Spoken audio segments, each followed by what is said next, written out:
Today's podcast is brought to you courtesy of our friends at Tuttle Capital, who not only create defiant ETFs for the market, but help investors choose better, navigate smarter, and rest easier. Tuttle Capital, the antidote to Wall Street.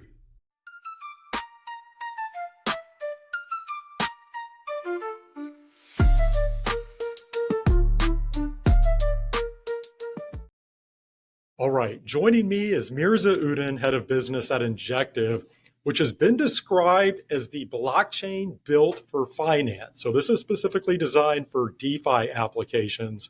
And we'll get into this, but they've really positioned themselves as a plug and play blockchain where it's very easy for developers to come in and build on top of this. But it's interesting because I think Injective first popped up on the radar of a number of TradFi people when Canary filed for the first Injective ETF. That was back in July. So that had some people interested in learning more about Injective itself. And so I'm very excited to have Mirza here to tell us all about this. Mirza, welcome to the podcast. Yeah, thanks so much. Thanks for having me. You know, it's funny because I would say that a primary way many on the TradFi side are first hearing about some of these different blockchains and the associated crypto assets is through ETF filings. We now have something like 100 crypto ETF filings with the SEC. We're only going to get more. And ETF issuers are looking at everything, right? They're not just looking at the top of the market cap table. And so, as I mentioned, back in July, we did get this filing for the Canary Staked Injective ETF, which would obviously hold INJ, the token. And so to start, I'm just curious, were you surprised at all by this filing, or had you been working behind the scenes with Canary on this? What was your impression here? I was a little surprised. So they had reached out to us. So we knew that they were planning something.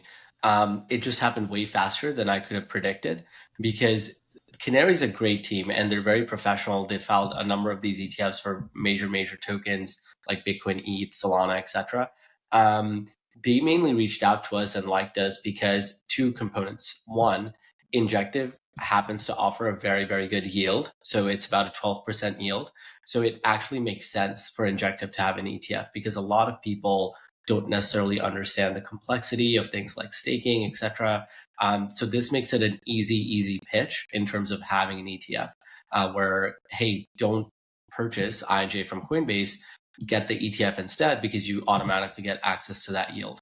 And the second component really was the fact that Injective had a long history. Our chain had been out and operational since 2021. So there was a long history behind it with no halts, no issues. And I think those ticked two major boxes for Canary.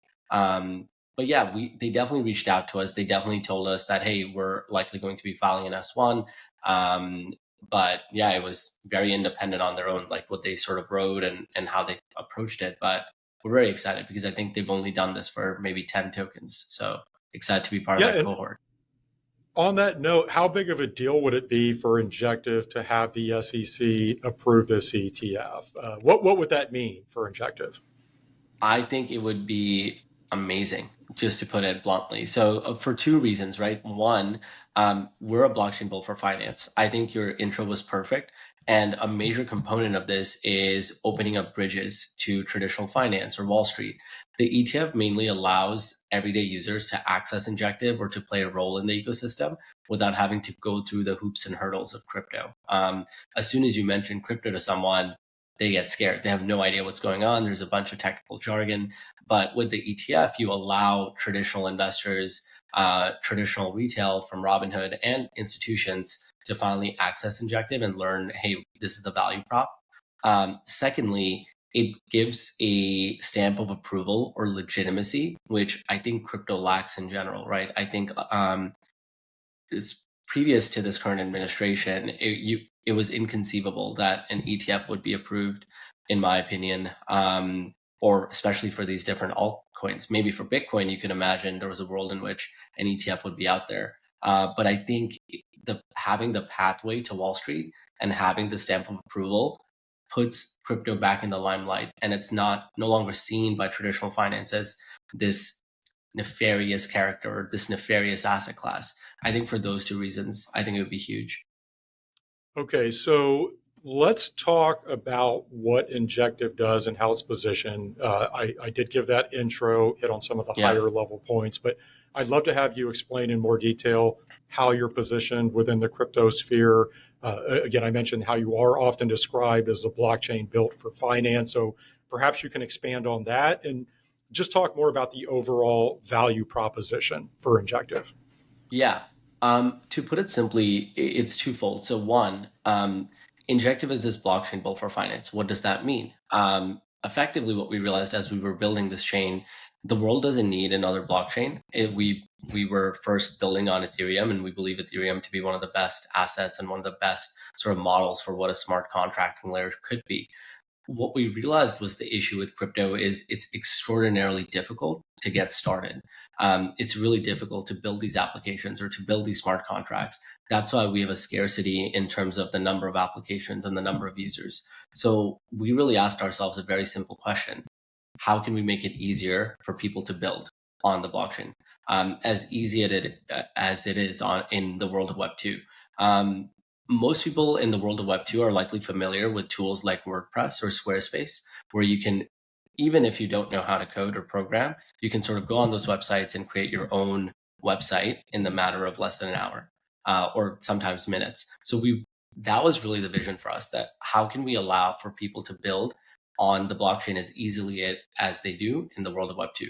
So what Injective does in our positioning is we offer a set of templates like a central limit order book, binary options. So let's say you want to build a prediction market platform like Callsheet or Polymarket, you can do that on top of Injective in less than 30 minutes because we give you all of those core components or those building blocks, like let's say a binary options module. And at its essence, a prediction market is just a binary option. You have two binary outcomes, and you make a selection. But building that from scratch sometimes takes months, if not over a year. Likely you need millions of dollars in funding. You need to get your code audited. You likely need a team of developers. It's impossible for a normal person to tinker with it and build an application.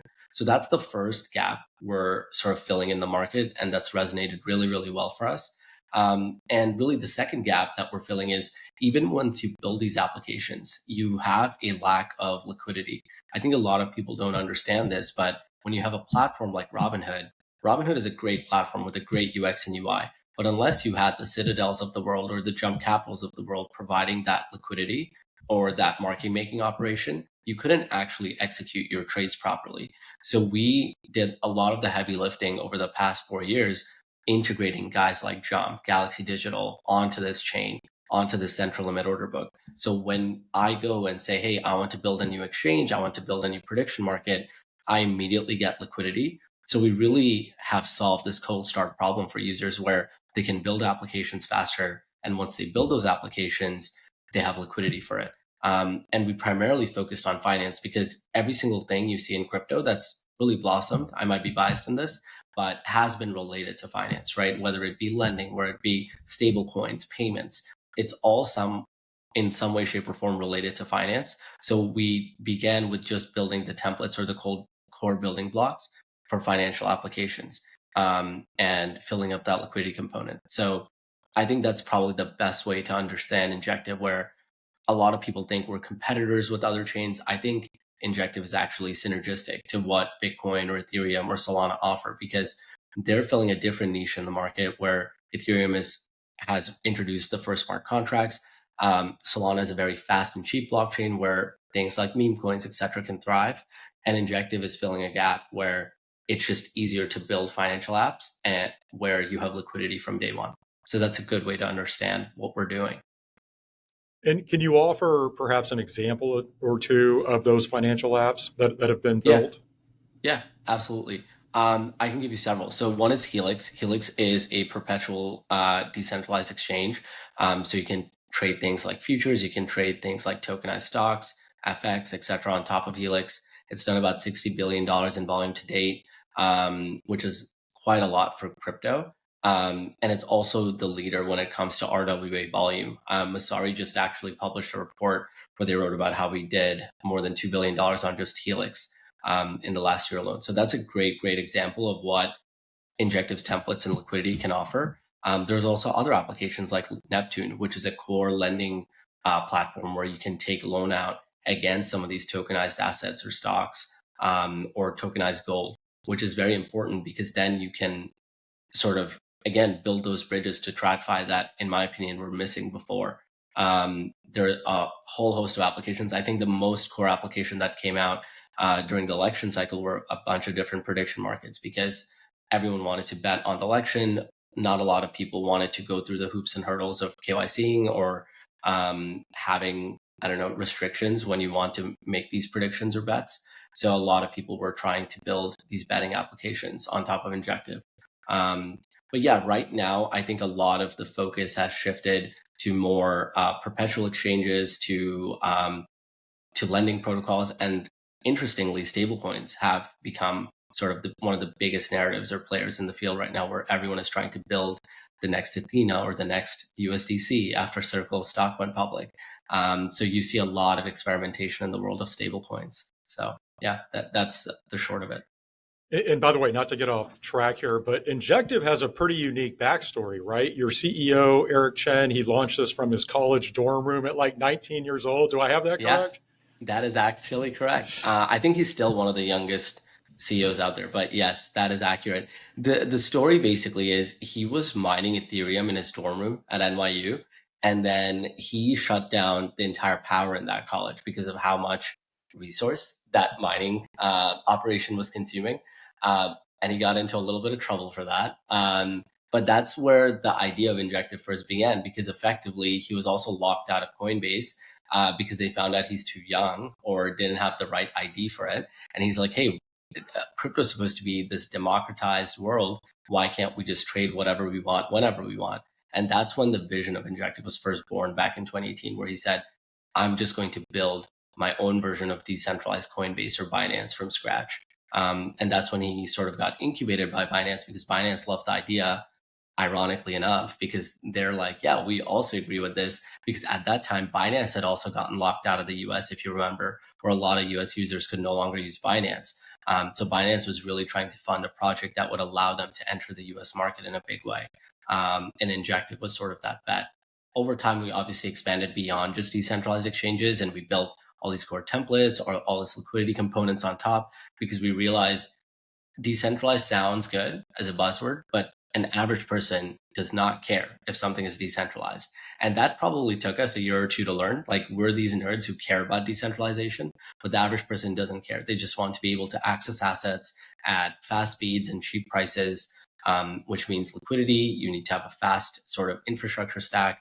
That's how Injective sort of went around and decided that instead of us just running the application layer, we should run the pipes underneath, because that's what's really missing for people to launch these applications. It's not necessarily the application layer itself, it's sort of these core building blocks behind the scenes. When you say the average person doesn't care about decentralization, I agree. They care about the experience. And I think this is a good segue to just talk more about Injective's value proposition longer term. And the way that I would frame this, Mirza, is I'm assuming you saw that NASDAQ recently filed with the SEC to allow trading of tokenized stocks and ETFs, where the filing says these would have the exact same shareholder rights as traditional shares. And of course, NASDAQ is the world's second largest exchange. I'm curious if you look out on a much longer time scale, and we can talk about a shorter term time scale here in a minute, but just look far out. Is Injective ultimately a competitor to a TradFi exchange like NASDAQ in terms of what is being built on it? Or is the hope that an exchange like NASDAQ might ultimately leverage Injective? I'm just curious, like, how do you think about that, or how would you distill that down to the average person? Yeah, I think that's a fantastic question. I would say I would lean more on the latter thing you said, where NASDAQ would one day ideally leverage us, or the CBOE would one day leverage us. I think this is what many crypto people get wrong. I think crypto people think that just by replicating what exists out there in the real world, people are suddenly going to move over to blockchain and use the blockchain. I don't think it's really that simple, because NASDAQ is offering 24/7 trading. NASDAQ is now offering tokenized stocks. I'm sure they'll allow you to trade any stock 24/7 or trade futures and a bunch of other things down the line, right? So unless crypto does something different, we don't necessarily have a value proposition here. I think the way crypto can shine is by allowing platforms like NASDAQ to offer components that they currently cannot. For instance, what if you could take loans out against those tokenized stocks to buy a house, or like to just do interesting financial applications that wouldn't be conceivable in the normal world without going through like weeks and months of paperwork? I think that's where crypto can really shine. And rather than us replicating what's existed for decades, like the stock market is not a new paradigm, it's existed for centuries. So crypto people, if they all they are doing is saying, hey, you can now trade Tesla on the blockchain, why do I care? Like, I only care if somehow I'm getting something I can't get when I'm trading on Robinhood. Because Robinhood also now offers 24/7 trading. They're going to offer tokenized equities. They're going to offer pre-IPO shares, etc. So I think crypto really needs to work in tandem with TradFi, with these different platforms that have pioneered the space already, because it will allow us to capture a bigger market. Otherwise, it's an uphill battle where if you're trying to replace NASDAQ, you're effectively trying to get users away from this exchange that existed for centuries, where that's not necessarily needed. Where what if you could be the underlying rails behind a JP Morgan, behind the NASDAQ, behind all these major exchanges? Because then crypto can really show that, hey, one, we have the stamp of legitimacy, which is still the biggest issue with crypto, where people don't think it's a legitimate asset class. Because if you get these larger entities to work with us, that is the biggest stamp of approval you can get. And secondly, you can offer interesting options for users that wouldn't have existed otherwise. So now you can offer more interesting lending options. You can offer stable points, which allow you to move money faster and more easily, which allows ideally the global capital markets to become more interconnected. I think that's really the value proposition of crypto. It's not to replicate or replace traditional finance, as many seem to think. I think that's really well articulated. But let me ask you this. You mentioned clearly Injective wants to be part of those underlying rails longer term, but so do a lot of other chains.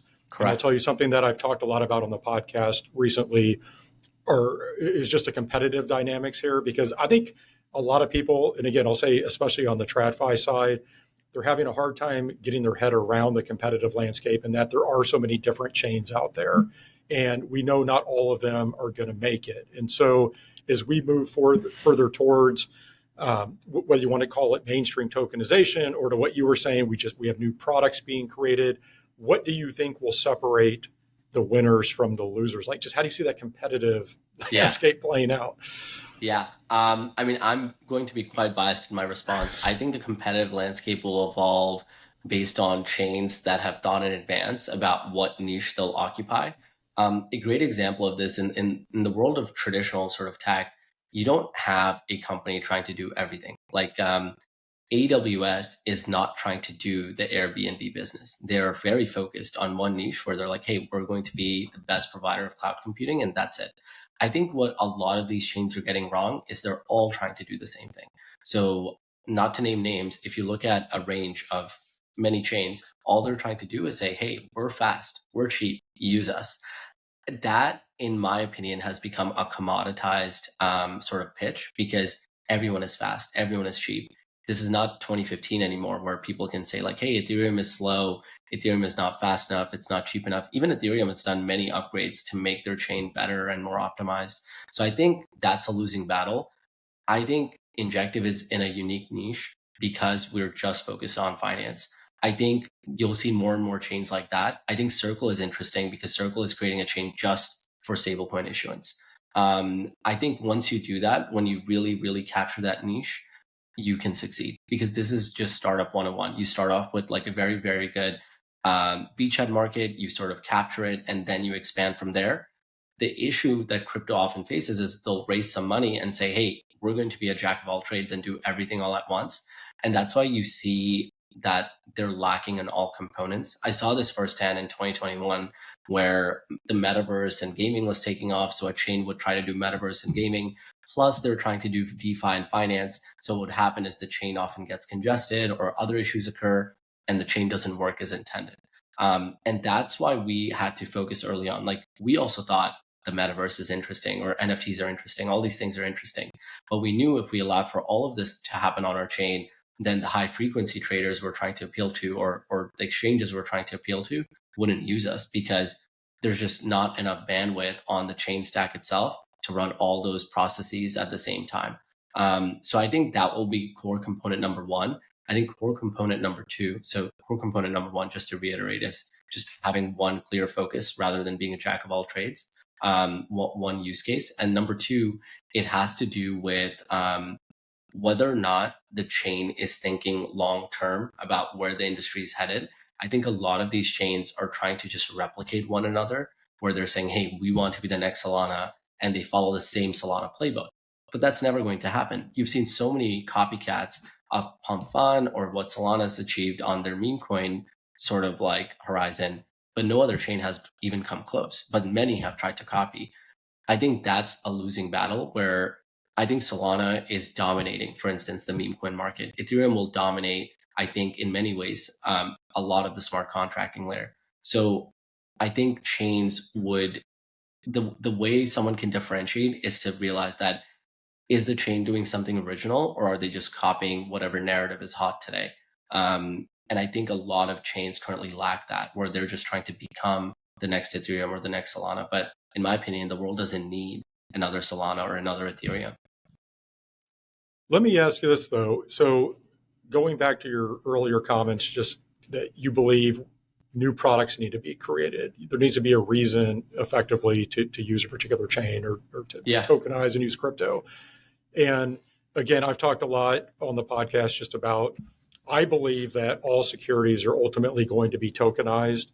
So we talk stocks, ETFs, et cetera. I'm just trying to understand, like, how do you see that playing out? Because to your point, nothing new happens necessarily by tokenizing Tesla stock. Maybe you have real-time access, instant settlement, 24/7 availability, but that's not necessarily doing anything new, right, other than those benefits. And so do you see everything ultimately being tokenized? And then you're saying there needs to be additional value propositions beyond that? I'm just trying to understand like how you that see effectively captures my sentiment. I think like little things like being able to move things fast, or having 24/7 access, it's good, but it's not like a 10x outcome, right? It's just a marginal outcome or a marginal benefit. I think the reason tokenization is talked about, or why it's important, is not to replicate what exists, but to allow for new use cases to be built. For instance, like, can you now trade these assets with much more leverage? Can someone in Indonesia access this where previously maybe they couldn't have access to this asset? I think that global interconnectedness is what differentiates crypto from traditional finance, because traditional finance oftentimes is siloed, or the accessibility is lacking because you need a certain net worth to access certain assets. You need to be have certain licenses, or you need to have a certain bank account balance to access assets. I think that's what I think crypto can shine on, where if you can allow users from all over the world to access these assets, that's great. And number two, is there new functionality being enabled for users that they previously couldn't? Because most people in the world right now, if they really, really try, a lot of people can access stocks. That's not really the hindrance. The hindrance really is, can they access it fast and cheaply? And secondly, are they getting something with crypto that they can't otherwise? Because an average user won't care if a Tesla stock is tokenized or not. So the way you make people care, not to be crass, is, are they somehow going to be able to reap more money or more profit by accessing a tokenized stock versus accessing the stock that they normally could have through their normal brokerage account? And that really comes when you have this interconnectedness, you have the zero fees, and secondly, you offer new use cases, whether it be lending, whether it be payments. Imagine you can go to your local grocery store, and let's say you didn't get paid that month, but you happen to have some Tesla stock, and you can immediately use that for payment. because it can immediately get converted into a stablecoin and you can pay at a local vendor. I think those are interesting use cases that seem really simple, but behind the scenes, it requires a lot of acceptance. You need to have many approvals in local jurisdictions. That's why regulatory clarity is so important. That's why having the right forms of legitimacy are so important. Because if all you're doing is just offering replicas of stocks on your chain, I don't think that matters, to be honest. I know many people in crypto will disagree with me. They think tokenization will change the world, but I think that second order of thinking is needed for people to realize, like, no, not everyone's going to jump over. Like, not everyone is jumping into crypto now. Like, there's so many amazing yield opportunities in crypto, like where you can easily get over 10% yield in crypto. But do you see many people withdrawing their money from Coinbase, going through bridging and going through all this complexity to get that 10%? They're not, because it's not the hassle is not worth the squeeze is not worth the juice, or whatever the saying is. You mentioned regulatory approvals, and earlier you noted the shifting regulatory landscape, which I think it's been unbelievable how quickly Yeah. we've seen that shift over the past 6 to 9 months or whatever. But is there anything in particular that you think needs to happen from a regulatory perspective to further allow Injective to innovate the way that you want to moving forward? Yeah. And I know we could go down a full rabbit hole here, but just at a high level, are there certain things that you think need to happen? Yes. Something I think a lot of people are not thinking about is we're getting a lot of regulatory clarity at a national level, like the Genius Act, etc. It's provided a lot of clarity on stablecoins, etc. We're seeing a lot of mixed messages from the state level. For instance, I live in New York. New York is notoriously stringent when it comes to these things. The laws here are very different from the laws out in Florida, where they seem to be a bit more accepting of crypto. So I think we need that alignment between the federal and national level to the local levels and the state level, because otherwise you are still beholden to state governments. Because right now you might be able to serve, technically the federal government gave you the approval to serve stablecoins everywhere, or gave you clarity with the Genius Act for stablecoins. But if every local regulator has different license requirements, that's an uphill battle. So I think that needs to sort of be thought about a bit more. Number two, I think we just need um, a bit more clarity on other asset classes. Right now, I think a lot of people are happy because they got things like the Genius Act, which is great for stablecoins. But right now, many issues like DeFi still exist, where many DeFi protocols are considered broker dealers, etc. So we need regulatory clarity on different components of crypto today that are lacking, like DeFi, etc. And secondly, I think we need absolute clarity that these assets are not going to be considered securities where it has its own positioning in the market. I think that needs to be clarified. Whether or not that happens, I don't know. Yes, I can go down a rabbit hole right now, but I think the midterm elections will be interesting, because I think a lot of laws or regulations, people will try to get them passed before the midterm elections. But if the Republicans lose Congress, I think we shift back to the Biden era, where maybe things become a bit more difficult in the crypto world. But that remains to be seen. I think you just sent a shiver down the spine of everybody with that last comment. I don't think anybody wants to see us go back to the regulatory environment we were in Yeah. 3 or 4 years ago. Mirza, just a few minutes left. Some recent news. I saw that Pineapple Financial closed on a 100 million private placement offering, and they're using the proceeds to buy Injective. So, as I understand it, this is the first publicly traded holding company that will own INJ. Do I have that right? Yeah, no, it's great on twofold. One, it's amazing that they were able to raise so much capital just for the Injective and its ecosystem, and they'll be deploying this just in the open market for INJ. Secondly, it effectively serves as a proxy ETF, because, as you know, ETF approvals take months. So right now you can trade Apple or the Pineapple stock on brokerages like Robinhood. It's listed on the New York Stock Exchange. And right now, 99% of their assets are just in INJ. So that's a great way for people to get exposure to the asset class before the ETF even goes live.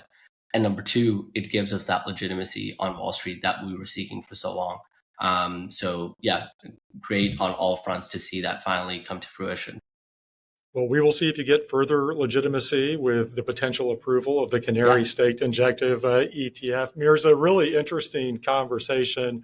Best of luck to you and the entire Injective team as you continue to build out and expand.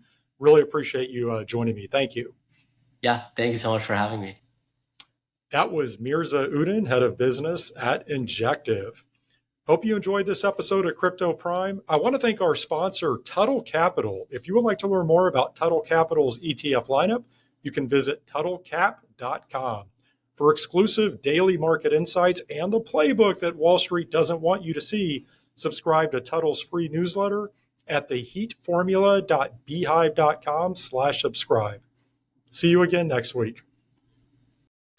Crypto Prime is hosted by Nate Geraci, president of OTR Media LLC. Nate is also president of investment advisory firm Nova Diaz Wealth Management. While OTR Media and Nova Diaz are related by common ownership, they are separate and distinct entities, and anything discussed on this program should not be construed as an official statement by Nova Diaz. Some guests appearing on this program may also be financial sponsors of Crypto Prime. This program is for informational purposes only and does not constitute investment advice. Investing in crypto assets involves substantial risk, including the possible loss of principal. Any past performance figures discussed are not necessarily indicative of future results. Visit CryptoPrimePodcast.com for more information.